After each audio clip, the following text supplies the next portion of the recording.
नमस्कार सर्व शेतकरी मित्रांनो, कंदमाशीच्या प्रादुर्भावापासून आपल्या अद्रक पिकाचा बचाव हा करणं आपल्या अद्रक उत्पादक शेतकऱ्यांसाठी मोठा चॅलेंजचा प्रश्न असतो।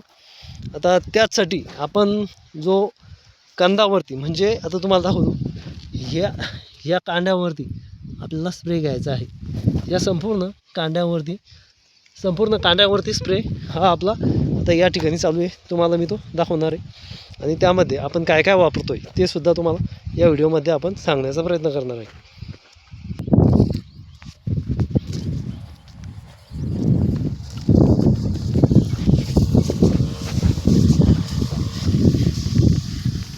या अशा स्वरूपामध्ये आपल्याला कांड्यावरती फवारणी आपण करतो स्टंपवरती, का तर कंदमाशीचा जो प्रादुर्भाव आहे तर तो रोखण्यासाठी आणि त्यापासून आपल्या अद्रक पिकाला कंदकूज लागू नये यासाठी।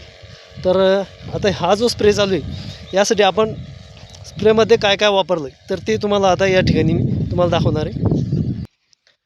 आता तुम्हाला आपण जे कांदावरती स्टंपवरती फवारणी चालू होती तर ती दाखवली, तर त्यासाठी आपण काय काय वापरतो आहे ते तुम्हाला या ठिकाणी सांगणार आहे।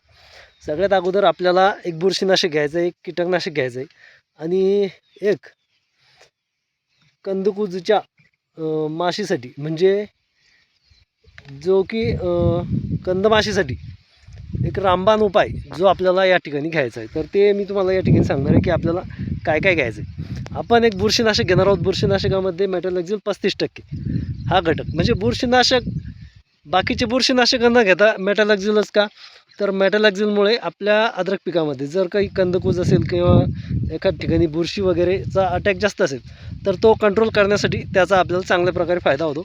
त्यासाठी आपण रेमासीड्सचं मेटॅलॅक्झिल 35% हा घटक असलेलं ट्रम्पॅट हे बुरशीनाशक या ठिकाणी वापरत आहोत। तर हे बुरशीनाशक एक सिस्टमिक म्हणजे अंतर्प्रवाही बुरशीनाशक असून जे की आपल्या स्टंपवरती ज्यावेळेस स्प्रे होतो तर त्याद्वारे आतल्या बाजूला ओढलं जातं, त्यामुळे एक सिस्टमॅटिक फंगिसाईड त्याचं कार्य हे करतं। आता सोबत आपल्याला इन्सेक्टिसाईड देखील चांगल्या प्रकारचा हवा आहे। तर तुम्ही हलकी फवारणी करा किंवा भारी करा, पण तुम्हाला रिझल्ट हे चांगले यायला हवे यासाठी आपण हे तुम्हाला सांगतो आहे। तर आपण या ठिकाणी वापरलं आहे वायब्रन्स, जे की सिजंटा कंपनीचं वायब्रन्स आहे। तुम्ही या ठिकाणी पाहू शकता की हे सेडेक्झान ॲझोस्ट्रोबिन आणि थायमेथॉक्झॉन या तीनांचा घटक असलेलं हे कीटकनाशक प्लस बुरशीनाशक या ठिकाणी आपण broad spectrum insecticide plus broad spectrum fungicide आता हे रासायनिकमध्ये आपल्याला या ठिकाणी स्प्रे करायचं आहे। तर याचे रिझल्ट्स हे आपल्याला अळीनाशक म्हणून आपण याचा वापर या ठिकाणी करतो आहे।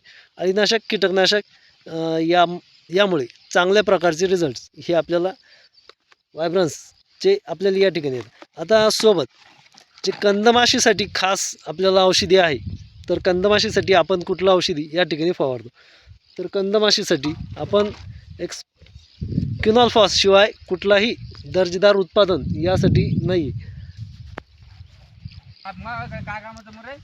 धानुसान कंपनीचं म्हणजे धानुका कंपनीचं आपण या ठिकाणी क्विनॉल्फॉस घेतो। क्विनॉल्फॉसच का, तर क्विनॉल्फॉस शिवाय कंदमाशीचा नियंत्रण हे आपल्याला या ठिकाणी मिळत नाही, त्यासाठीच आपण क्विनॉल्फॉस हा घटक या ठिकाणी वापरतो। तर त्यामध्ये क्विनॉल्फॉस 25% EC हा गुणधर्म असलेलं कॉन्टॅक्ट इन्सेक्टिसाईड आपण या ठिकाणी वापरणार आहोत, जे की स्टंपमध्ये आपल्याला चांगल्या प्रकारचे रिझल्ट्स म्हणजे परिणाम याद्वारे मिळतात। तर मित्रांनो, ही होती कंदमाशीसाठी फवारणी। आपल्याला व्हिडिओ कसा वाटला हे कमेंटद्वारे नक्की कळवा। धन्यवाद।